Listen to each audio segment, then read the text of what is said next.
Yankees cap off a very impressive, gritty road trip with a series victory at the Los Angeles Dodgers. It did not start out well at all. It was an ugly first inning by Luis Severino. They lost game one, but they were able to win games 2 and 3. And game two was very eventful in the fact that Aaron Judge, has an amazing catch, which breaks, literally breaks the right field wall at Dodger Stadium. And unfortunately, because of that, Aaron Judge did not play in the third game. So the Yankees won without Judge in that third game. And to make matters worse, we don't know if Judge is out of the woods as far as this injury. He hurt his toe. I think his big toe. Not 100% sure, but there's going to be additional testing done. And at the very least, don't be surprised if he misses the beginning of the White Sox series. Obviously, there is a day off tomorrow with them coming back from Los Angeles. But come Tuesday, my gut tells me that he won't be in the lineup, but I hope that it's just a day-to-day situation. So that's big news, but I'm not going to touch on it too much because, look, it might just be a nothing situation, but when it's Judge, it's important. So there's that. Before we get into the series, a lot more, injuries, some more minor than others, definitely, but and I guess the ones I'll touch on are mostly minor, but also players coming back, as we talked about. So let's first talk about the players that came back, and really all of them made a positive impact in game one. Stanton homered in game one and had a big double in game three. He didn't play in game two. Donaldson with 2 homers in the first game. And so really both those guys looked as if they really hadn't missed any time. And then Tommy Kahnle came in as well and pitched a scoreless inning. So they are all on the roster, and all the moves that we had suspected did come to fruition at the time. And we'll talk about that as well. Cabrera was sent down. Matt Crook was sent down, and Franchy Cordero. Now, since that series, but things changed after Friday. After Friday, Greg Allen was placed on the injured list. I think it was a hip flexor strain. And so Oswaldo came back up and flew back cross country and actually made a very positive impact. He didn't start either game 2 or 3, but we'll talk about it. He did come through in both games. And then also Ryan Weber was placed on the injured list as well. And so the lefty Nick Ramirez is back up. And now here's the bigger one. Nestor Cortez is going to be placed on the injured list in all likelihood. It's a shoulder thing. He didn't seem too concerned about it. It's more he didn't feel like the recovery time from his start to the next start was where he wanted to be. I guess he still felt sore longer than he should have.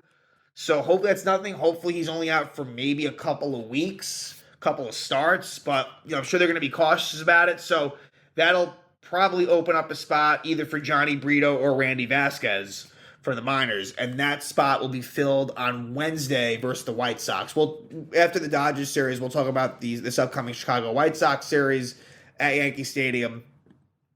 But yeah, so look, and so Anthony Rizzo, there's a lot. Anthony Rizzo returned and didn't really look quite himself this series, although I'm sure he'll be just fine heading back to the stadium. I think that neck issue is pretty much in the past. Harrison Bader, we already knew this, but Bader, is out. So there's just a lot, players come back and then players go away. So that's the unfortunate part. But within all of that, the Yankees are still, doing the job. And again, if Judge is going to be out, then that's a different story. That is something that will be very tough to overcome. He seems like he's in good spirits, but you can't take too much from that. Boone, was pretty poignant, after that second game, and he admitted that it was a toe issue because I think the reporter had asked, I'm not sure if it was a shoulder or some upper body part was mentioned, and Boone specifically, sometimes he tried to be coy about it, but he said, the Judge had said that his toe was bothering him, and sure enough, he didn't play tonight, and so fingers crossed that's all right? Because everything else I mentioned is kind of, doable. I mean, the Cortez thing, look, as much as you want him in there, and I like Nestor, look, I mean, he's been struggling for a while, and maybe he could use the rest. But anyway, Yankee-Dodgers series, This was, entertaining, as you'd expect it to be. Two good teams. Dodgers, one of the better teams in the National League, but the Yankees got the better of them, and so now the Yankees improved to 36-25. But let's talk about this series.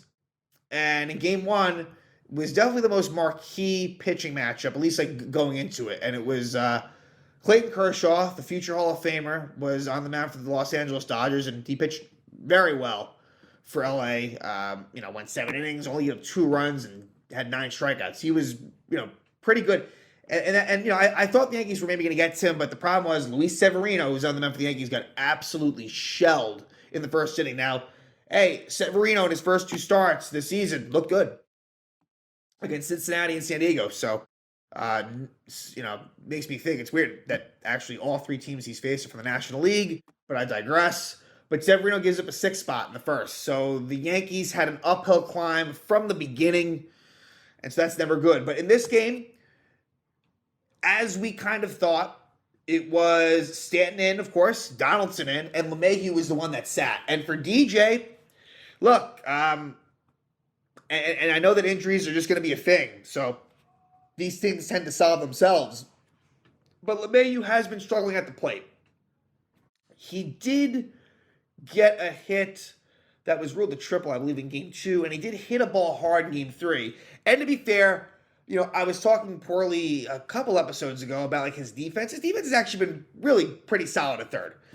So that was a little bit unfounded. But I think that, if Donaldson is able to do well, that could take some time away from DJ. But again, it's a revolving door. And now with this, although, see, that's the thing. If Judge is hurt, it doesn't open things up for that infield glut. Right? And so when I talk about the infield glut, it's DJ, it's Donaldson, it's Torres, it's Rizzo, and then you got Stanton in the DH spot. Now, if somehow Stanton can play right field, that would open things up, but I don't think they're at the point where they're ready to put him out there. But if Judge got hurt, they certainly would be tempted to do so, but I don't think we're at the point where they want to put Stanton in the field, but we shall see. But in this game, you had kind of left and left. Now, with the Greg Allen injury, what that does is kind of Falefa is going to get the lion's share of games in center. That is definitely going to be a thing now, especially because of this Judge Toe thing. And even before that happened, Boone had admitted that he was reluctant to put Judge in center field too much. As Waldo might get some reps out there, but we've really never seen him, except I think maybe in spring training briefly this season. So IKF all of a sudden has got that everyday center field job, for better or worse. But in this game, Greg Allen got hurt. Anyway, Severino versus Kershaw. And bottom of the first, Dodgers just absolutely blow the thing wide open. Mookie Betts leadoff homer. Then, let's see.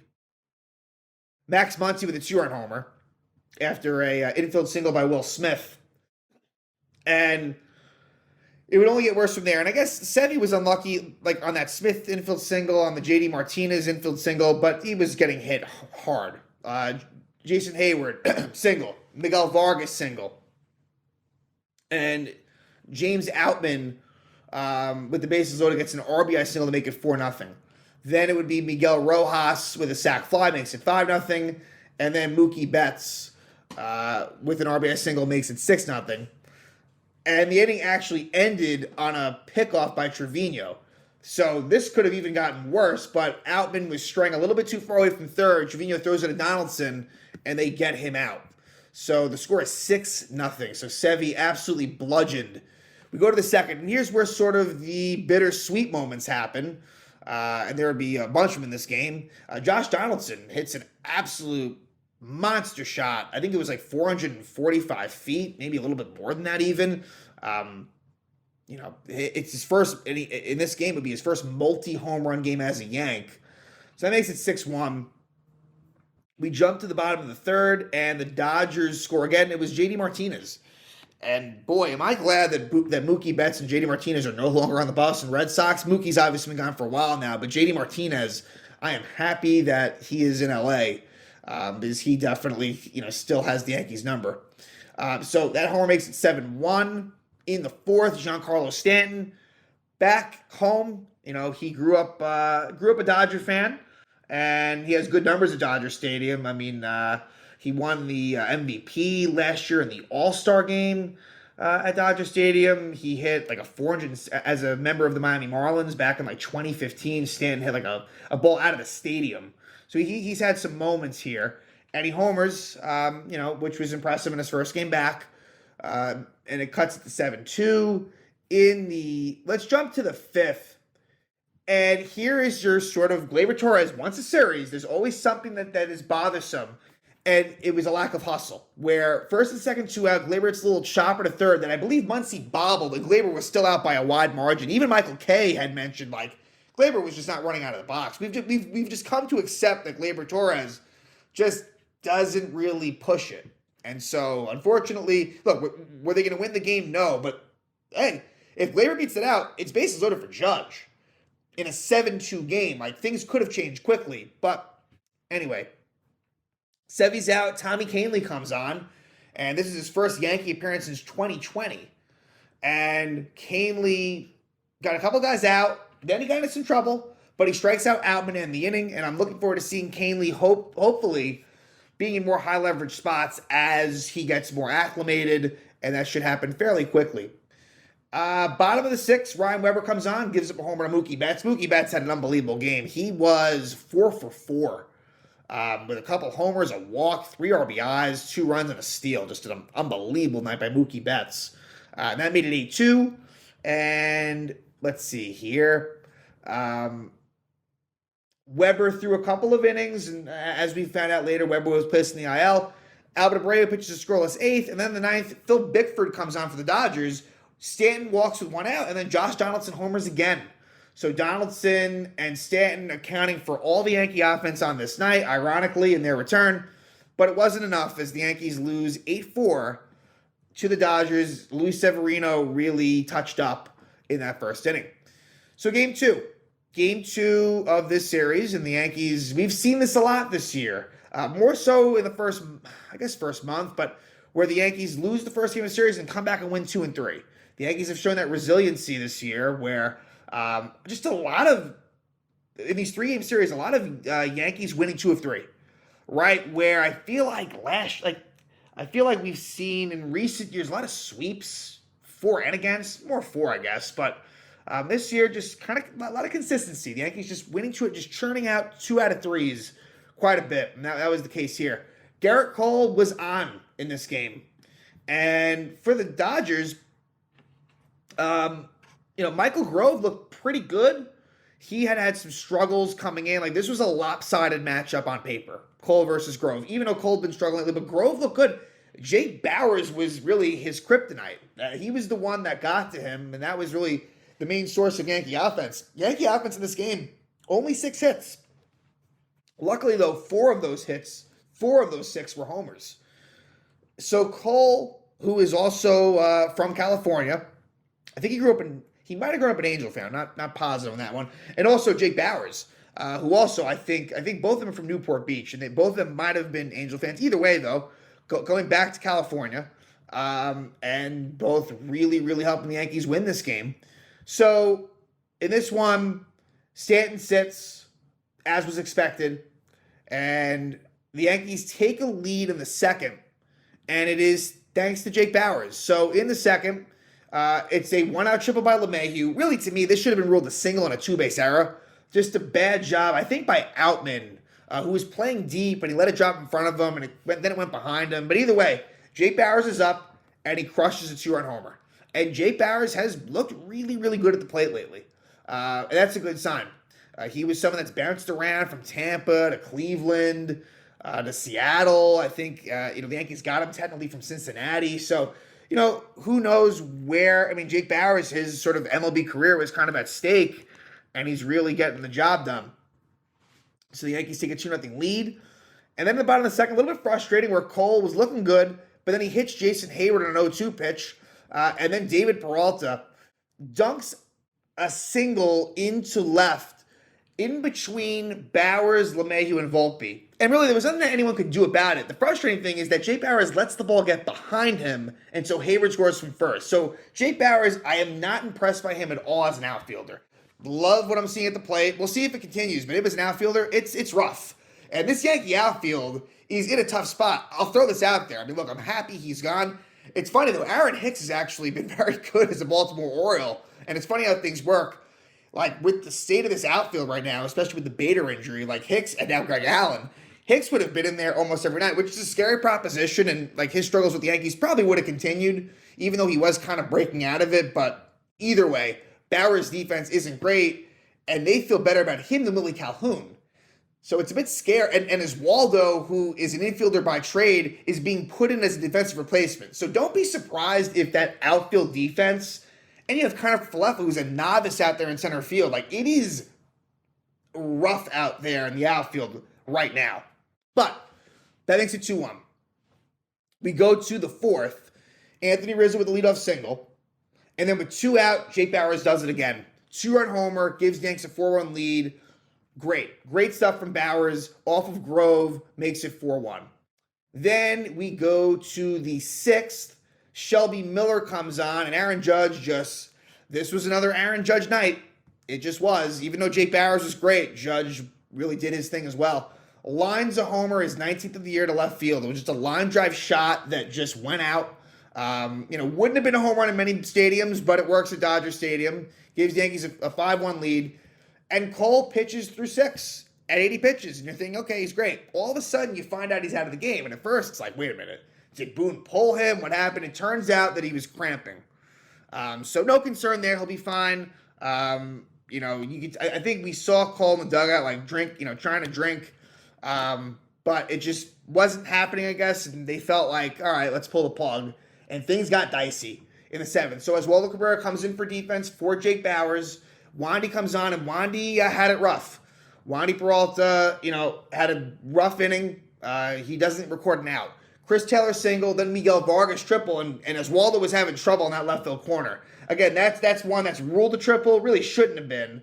And so that makes it 5-2, and then Trace Thompson pinch hits and walks. So Wandy, there's been a bit of a walk issue for Peralta, and Michael King comes on. And Michael King has just been brilliant. Michael King, he is very, very valuable out of that bullpen. But, hey, I've been tough on Clay Holmes. Clay Holmes has been better lately. But Michael King, he gives you those multiple innings. Unfortunately, the negative byproduct with that is that he then is not available on most, situations the next game. Because he's pitched so much of the one game he does. Whereas Holmes is more of a one-inning pitcher. King is used as a 2-inning pitcher. And King did just that. So it starts out not good. It's an RBI single by Miguel Rojas, makes it 5-3. First and second no outs for Betts, Freeman, and Smith. And he gets them all out. Keeps it at 5-3. Then we go to the bottom of the 8th. And this was a big moment in the series. So King's still on. Max Muncy strikes out, but Jose Trevino with a pass ball. And then to make matters worse, the reason why it is a pass ball, normally it would have just been strikeout, and then Trevino throws to Rizzo for the out. But Trevino hits Muncy, who is trying to go down to first base. And, I guess that wasn't great communication by Trevino and Rizzo. I don't think Trevino knew where to throw it. But he hits Muncy, and so that's shitty. Because you're going from a strikeout to now he's on first, and JD Martinez is the tying run. And he hits a shot to right field, which it was a really impressive catch by Judge. But to make matters even, more grand, Judge runs into the right field wall, and the wall kind of, it gives in. And it was part fence. It wasn't a traditional hard padded wall. And Judge makes the play and really essentially goes into the Yankee bullpen. I mean, just crazy stuff. And it's such a dumb rule. They awarded Max Muncy second base because Judge was deemed out of bounds. I mean, even Dave Roberts, the Dodger manager, admitted what a dumb fucking rule that is. Really crazy. And unfortunately, Judge would finish this game. And again, highlight reel catch. Seriously, for many reasons. And it was a big moment. But now, Judge, we will sort of wait and see what we will find out about Aaron Judge's toe. But King is able to get out of that inning. And that was big. Keeps it a 2-run game. Top of the ninth, Yankees get key insurance. So game 2 and 3, the young struggling kids with a couple of big home runs. And this one was Oswaldo Cabrera. And look, Dave Roberts overdid it. He overmanaged. He brings in the lefty with 2x no one on to flip Oswaldo Cabrera over to his right side. Now, Oswaldo is known as not as good a right-hand hitter. What does he do? Home run. Give Oswaldo Cabrera a lot of credit. Like, he was sent down because he wasn't playing well. And because of an injury, got called right back up. Goes from Seattle to New York, right back to L.A., and he homers. Really impressive stuff by the kid. And so it gives the Yankees a 6-3 lead. So now we go to the bottom of the ninth. Clay Holmes comes on, gives up a 2-out walk. And with Holmes, walks are going to be a thing. That's constant. But he does get Freddie Freeman to line out, and the Yankees win at 6-3. Gerrit Cole improves to 7-0. So even though Cole, the month of May was rough, the overall numbers are still very solid because of that amazing April and this really good start. So 7-0, 2.82 ERA. We go to game 3. The rubber match, which the Yankees have mostly been, I'm not sure what the stats say right now, but it's got to be a pretty good record in those rubber games. And Domingo Germán was fantastic. So any concerns about, and look, Germán versus Seattle wasn't great, but he didn't have to be. Any concerns about Germán needing the sticky stuff, just simply not true. And so he's got to be smart with that, right? One more suspension. It's a 50-game suspension. But Domingo Germán makes one mistake tonight. Luckily, it didn't cost the Yankees the win. I thought it was going to. But he makes one mistake to JD Martinez in the 7th. Besides that, just brilliant. And Domingo Germán, just the numbers are impressive. He had that one weird game at Cleveland where he had 5 walks and no strikeouts, but you take that away, the walk to strikeout ratio is nice.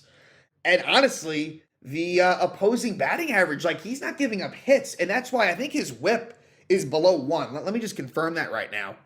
His whip is .95, which is just excellent. I mean, there's just been a lack of hits, probably a good lack of walks. I mean, it's 30. He's only allowed 39 hits in 61 innings, good for a 179 opposing batting average. I mean, this guy, look, we can talk about the off the field problems, and I'm not happy about what had happened a few years ago, but hopefully he's cleaned his act off the field, and he's really done a great job for the Yankees. So Germán has stepped in when there's been injuries to the Yankees, and he's solidified a spot in that rotation. So this was a great pitcher's duel between he and Bobby Miller, the top prospect for the Dodgers. He was excellent. I mean, this was a game that was flying by with not many hits on either side through 6 innings. So let's just jump straight to the 7th. I don't think there was anything that noteworthy to talk about other than those 2 pitchers just being great. And so now to the 7th we go. Miller gets taken out. Brusdar Graterol comes on for the Dodgers. And with 1 out, Jake Bauer singles, and then Kiner Falefa with a really nice bunt. Graterol should have just ate it. Instead, he decides to throw it to no one. And it leads to a 2nd and 3rd situation. It's a big error by Graterol because Higgy, with the infield in, gets an RBI ground out. It was hit so softly that Taylor was not able to really go home, or if he did, it would have been close. And so the run scores to get the out at first. It's 1-0 Yanks. Bottom of the 7th, Germán, again, one pitch away, but he hangs an 0-2 curveball to JD Martinez, who deposits it out to left field, his 14th homer of the year. And so it's 1-1. And then Germán also gave up an infield single to Peralta. So what could have been just a pristine outing still was great, but he leaves the game. Holmes comes on, gives up a walk to Vargas, but then he strikes out Chris Taylor to end the inning, so it's still tied at 1. Evan Phillips comes on, and the Yankees would bounce right back with a similar inning. 1-out rally, Rizzo walk, and then Giancarlo Stanton absolutely crushes the ball, a double into left center. Makes it 2nd and 3rd, 1 out, and so Oswaldo Cabrera is up. And in this moment, I'm thinking this. I got to be honest. I'm thinking you might have pulled the plug too quickly on Calhoun for defensive reasons, and what should have been was Oswaldo Cabrera should have maybe pinch run for Rizzo. Cabrera would have easily scored on that Stanton double, but it ends up not killing them, as Oswaldo kind of does what Higgy did. Oswaldo gets an RBI ground out, a soft grounded to 2nd, Rizzo scores. They get the out at first. It's 2-1 Yanks. Bottom of the eighth, Holmes does the job. He strikes out Outman, Betts grounds out. So again, Clay Holmes lately, it's been mostly good for Clay. Wandy comes in for Freddie Freeman, and Freddie grounds out. And then in the ninth, big-time insurance for the Yanks. The lefty Caleb Ferguson is on. With one out, Connor Filippo walks, goes to second on a wild pitch, and then with two out, Anthony Volpe, who I've been very critical of lately, hits a big-time two-run homer. He had singled earlier in the game as well. Huge homer to give the Yankees a 4-1 lead. I'll say this about Volpe. That's his 9th homer, and that's impressive. The fact that he has 9 home runs, you can't ignore that, especially in today's game. That is big. And so, look, like, he's had a knack for some big moments. And you can just tell that, like, he's going to be good. He's going to be good. So, patience is needed. But me wanting Volpe sent down is not me giving up on him. I think it's good for his development, and I also think Peraza deserves a chance. But look, this is only going to help Volpe, and certainly any talks from me about maybe making that transaction have to be quieted when he does something like that. So good for him. Big-time home run. Gives Wandy Peralta breathing room. There is a leadoff walk to Will Smith, but he is able to pick off Will Smith, which is just terrible base running by him. I mean, at a 4-1 game, how are you letting that happen? Nice tag by Rizzo, and then Wandy gets the last 2 outs from there. Yankees win the series. They win the game 4-1. They improve to 36-25. So now they come home to take on the Chicago White Sox, and the White Sox have a bad record, 26-35. They are on a 3-game winning streak. They did, unless it was a 4-game series, they won the last. If it was a 3-game set, they swept the Tigers. Now, the White Sox, they should feel as if, hey, there's a chance there. The AL Central is so weak. The Minnesota Twins lead the division at 31-29, so the White Sox are only 5.5 back. So, you know, not that you would give up this early anyway, but they're close. So, you know, the White Sox, while the record may not be good, I would expect this series to be competitive.